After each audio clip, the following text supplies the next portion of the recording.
Hello everyone and welcome to another Fragrance House Discovery video. So what we're going to go through today, we're going to stick with the Italian theme, just going back to my roots, and that's going to be Simone Andreoli, an Italian luxury house. Now, got the guys from Scent Split over in the US to send me just a box of pretty much their complete library. There's only a couple there that I've missed. I might leave it in the description, or I might even put it here in the final video just to say which ones I have left out. But like I said, pretty much the full library. Now we're going to break this up into two videos. So today is part one, and this is going to be all year fragrances. Part two we're going to do over the next probably month or two when it starts to warm up, and that's going to be all about spring and summer vibes. So hope you enjoy this video and enjoy discovering Simone Andreoli with me.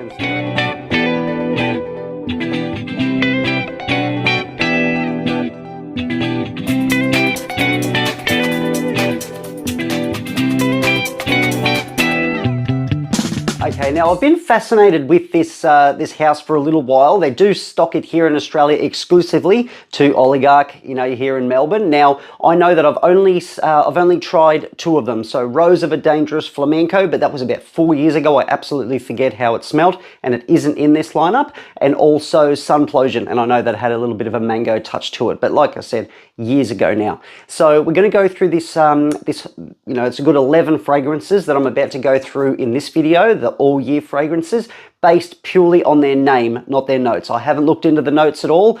All of the this footage, all of the spraying that you'll see me do on card, not on skin, because I'm going to run out of real estate. But all of the first impressions you get is the actual first impression and the first time I've smelt it. So I'll give you my first thoughts, and hope you enjoy it. Very quick shout out to this beautiful artwork behind me. So this is my mum, Karen, who custom painted this. This is on a canvas, and just a shout out to her. She did an amazing job. It's going to provide a fantastic background for all of my content. All right, now I'm just going to do these in alphabetical order. Pretty simple. Going to spray on card, and obviously, it's going to be pretty hard to sort of work out what the dry down's going to be. But what I might do, I'm actually going to do, is I'll finish doing the full spray and my first impression, and then at the end of this video, I'll record some content that's probably about 2 weeks later, where I've actually tried it on skin and tested it, and I'll give you my final thoughts and most probably give you some form of ranking of what I enjoyed the best and what mixed on my skin and what performed the best. So let's start, like I said, alphabetical order, Apricot Innocence. And just so you know that I'm not having his on, I will spray it in front of you.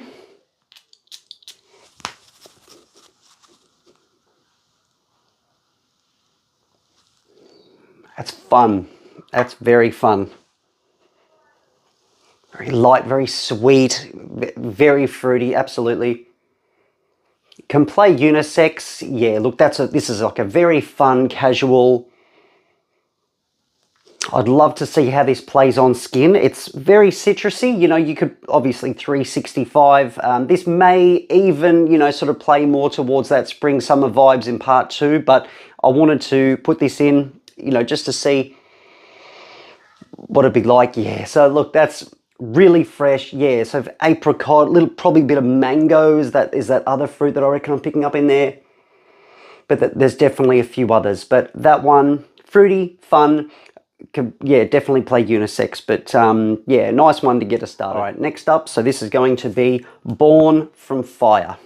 So obviously I'll spray a couple in here, but then I'm going to stop spraying in this room because it's going to be full of perfume, and to actually detect the notes is going to become quite hard. So I'll spray this one inside in front of you, but for the rest of them, I'll spray them, then come in and hit record. Pretty simple there. All right, so Born from Fire.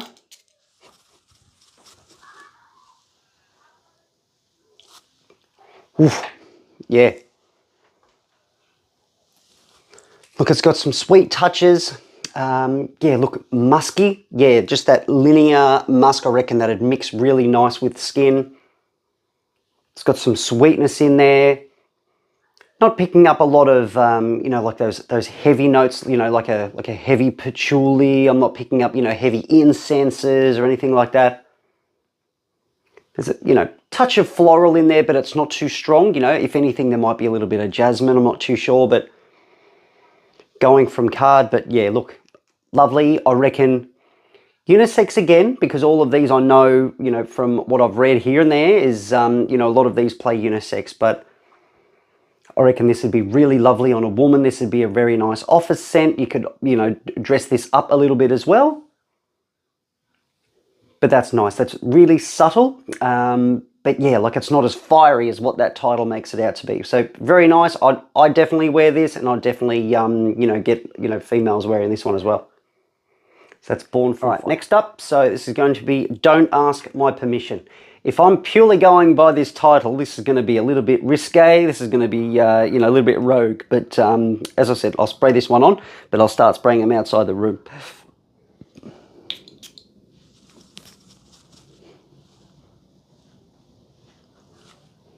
Oh, it's edgy.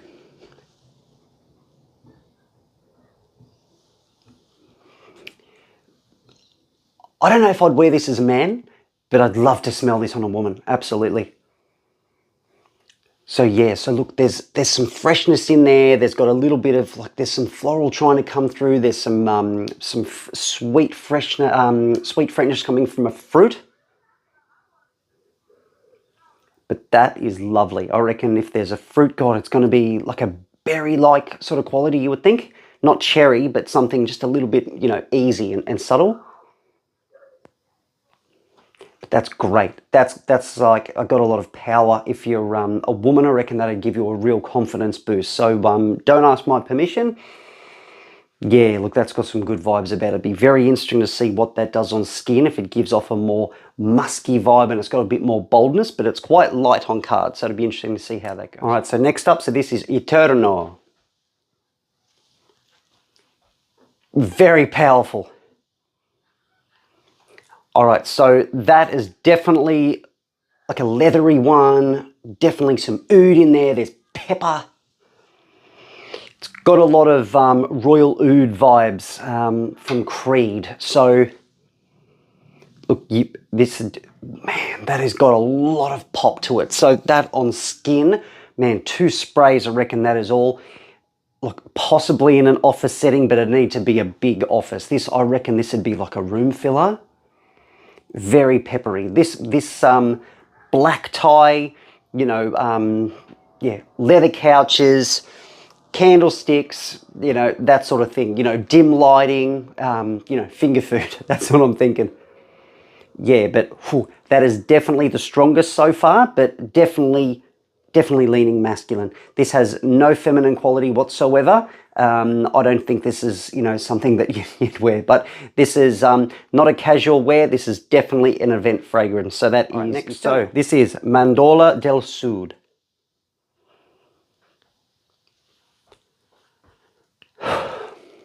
Probably the most unique that I've smelled so far of this one. Look, it's complex. It's got a lot of things happening here. What is that, like a cherry? Is that like an almond note? Something, but it's like a dark cherry that I'm getting. It's something like that sort of like a liqueur. Yeah, like that. It's got a little bit of a medicinal quality on the back. A little bit cough syrupy. I mean, sorry to say. But maybe that's just the first spray. It'd be interesting, again, what it'd be like on the dry down if that sharpness goes away, and then it just has a nice, pleasant sweetness, and just has like a bit different, like a different kind of hold to, you know, like for those bass notes and, you know, the heart notes to sort of come together and you know, sort of push it somewhere a little bit different. So Mandorla Del Sud, yeah, a little bit, you know, like I said, liqueur, a bit medicinal. All right, so next is Fico Nero, so black fig, or fig black, whichever one I say it.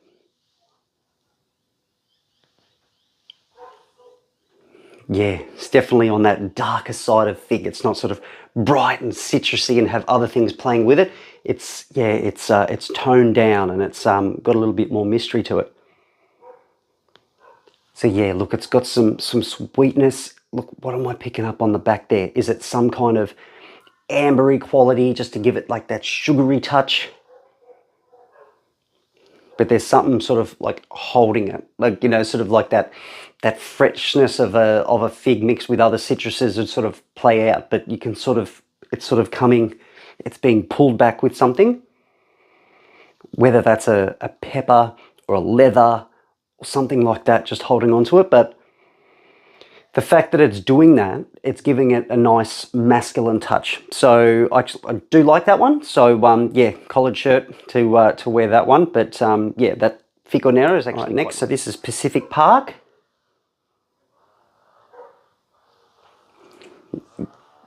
That's really lovely. Yeah, so that is unisex, but definitely leaning feminine. But that is a lovely sweetness there. I wish I knew what I'm picking up. It's definitely a fruity touch. You know what I'm getting there? That gives me, God, I'll put it here. So it's the Zherzhov Herba Pura is the what I'm picking up. So it's that creamy fruitiness. So yeah, so pineapples, mangoes, passion fruits, all of that sort of thing with that creamy, milky touch. So not like a sugary, but, you know, that creamy. So it's almost like a sorbet. But that's really lovely. Yeah, so that one, yeah. So you're definitely going to have vanillas in there, but whether or not there's much floral. But yeah, no, that's, look, not something that I would like to wear, but I'd love to smell it on someone in like a warmer climate. So you probably wouldn't wear this in the winter. You could, but I mean, I think you'd get more value for your money if you'd to wear it in summer. But that's Pacific Park, quite nice. Okay, next is Scentosa. I've had to change the lighting, put the lights on because yeah, we're just getting past dusk here. So, sorry, dawn? Yeah, dawn. Yeah. Either way, it's about 5 o'clock here in Melbourne.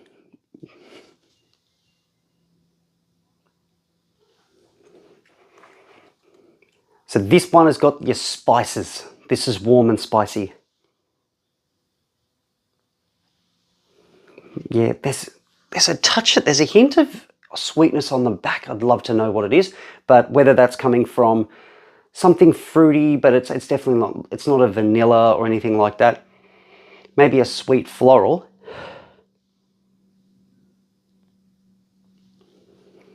But yeah, it's tricky. Look, it's nice. Again, it'd be nice to see what kind of scent trail it has and what it does in the air when you've got, you know, skin behind it, and you can sort of get a fragrance trail. But you know, on card, it comes out quite strong. It's borderline offensive, but you know, like I said, it's nice to see what it's going to be like on the dry down. But yeah, definitely spices in there. Touch of incense, you know, there's something on the back, but obviously in the review and when I put it on skin, I'll know a little bit more about the notes and that sort of thing, but I wanted to be blind to any notes today. So yeah, stay tuned for a bit of a review on that. Next is Silenzio.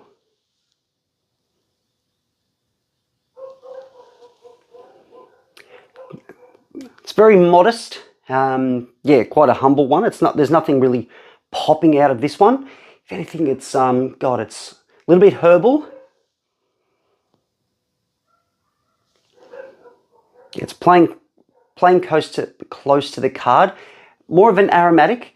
It's got green qualities to it. It's not sweet, you know. It's something, you know, that it'll play nice with skin on a masculine level, I'd say. Yeah, you could probably dress it up, dress it down, you know, definitely casual wear, but again, it'd be nice what it's like out in the fresh air. But yeah, green touches, you know, it's a bit of white and dark to that one. So yeah, again, that's more of the aromatic of two to go. I just had to step outside just to get some fresh air so I don't go nose blind for these last two. But Silver Marble, second last.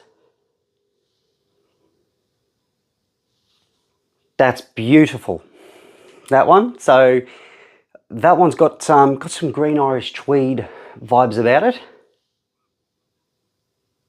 But that's fantastic. That's a gentleman's aromatic.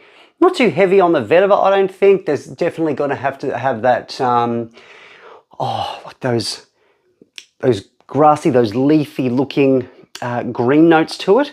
Maybe a little bit of oak moss in there. But it's got some really lovely woods in there, some nice dry woods, nothing too smoky. But I love that one. That is absolutely beautiful. Okay, so silver marble. Okay, awesome. Lucky last, so this is Vicebomb. Bang, that's got a lot of presence to it. But that's really good. Yeah, so that red, pinky color is, you know, what you visualize when you smell it. It's got some nice florals in there. There might be the hint of that cherry almond liqueur on the back. A little bit medicinal again. Maybe it's just because it's the card, like it did with one of the previous ones. But that'd be nice to see what it does on skin. But yeah, I mean, that could play unisex, more feminine, I reckon, for Vicebomb. But that's okay. Once it calms down, it's actually not too bad. You know, like maybe even like a peachy vanilla, something like that. So it's not too bad. So that's Vicebomb. So there you go. So there was a good 11 fragrances there that we tested. I'm just about done. I'm getting a little bit of a headache from doing that many. But what we'll do is we'll pause it here. Probably see you guys in about a week and a half where I'll record my review of all of them. Give you a little ranking of, you know, like my top 5 or top 3, whatever it may be. We'll kind of work that out and put you on the right path if you wanted to, you know, discover this in real time with me, or you can just take it as a review and get your nose on it and get yourself a bottle. But we'll see you soon. Okay, guys, so I've been sampling for about 1 or 2 weeks with all of the fragrances that we did test. I've come down to my top 4, which ones I liked the best, that played the best on my skin, but I think most of all the ones that really had their own unmistakable identity. So there was a real characteristic that you could pick up when you were, you know, when you were wearing them. So at number 4, okay, and I've got it here, which was Fico Nero. So it was, look, it was nice. It had some green touches, and it had a quite a strong and bold coconut influence. So it was quite nice. I reckon that it does lean, God, you could do it 365 days, obviously, but you'd probably want to, you know, lean more to spring or outdoors, definitely an office scent, something that plays quite nice, but it's not overpowering. It's not going to fill a room. It does sit quite close to the skin. So Fico Nero for me at number 4. Which I've got there. So these have been drying down for about 5 minutes on my skin at the moment. So at number 3 was Don't Ask My Permission. So this was quite, you know, quite surprising. I didn't think that I'd enjoy this as much. Fruity, it's got some creamy touches, and it has that nice, nice fresh, you know, sort of scent bubble, but very sweet as well. So does have, you know, it's trying to, you know, have a little bit more of a boozy quality, but not quite, you know, that I pick up anyway. So that one, yeah, sort of sweet, fresh, and it's got some citruses. So yeah, 365 days a year, but again, you could wear it in the warm weather, but you know, you could wear this as a, definitely a daily scent, unisex, but it could almost lean a little bit more female as a daily scent. All right, so that's Don't Ask My Permission. At number 2, I really enjoyed Silver Marble. Yeah, so for me, look, it's woody. It's got some green touches in the back. It's got some, you know, just some sharp woody elements that are trying to come through. When I smelt it, you know, it had that real gentle fluidity vibe that I'll put here, MHK, if I'm not mistaken. But that's what I pick up. You know, there's that, might even be like a juniper berry touch. Whether that's in the notes, I don't know. But as an office scent, it'd be quite good. For me, this is more, yes, unisex, but I reckon more masculine, more male-leaning with this one as a daily scent. Not sure if this is something that a female would really want to rock out, but you could definitely do that. So for me, Silver Marble. It's got some salty touches as well, so yeah, you could play it. You could, you know, play it for a warmer climate. You can play it for a colder climate as well. So at number 2 was Silver Marble, but number 1 was actually quite a standout for me, and that was Vicebomb. So very good. Look, it's got some Oh, what did I pick up just then? So, you know, sort of a boozy quality. It's like that creamy cherry. It's not a like a harsh medicinal alcoholic. Well, it is, you know, sort of alcoholic and a little bit more liqueur. It's not too potent. You know, you're not going to stick your nose up on it too much. But it's actually quite lovely, so I really enjoyed it. This as a nightly fragrance would be really good. Not so much if you'd get a lot out of like a daily wear, but definitely as a nighttime scent, 365 days a year, unisex, all bases covered. So that's Vicebomb that I thought was number one of the whole range. So look, thanks for watching this one. This is part 1 of 2 from Simone Andreoli. So stay tuned for part 2, which will be more of our tropical escapes, spring, summer vibes. So hope you enjoy that one and keep it locked in, and we'll see you on the next video.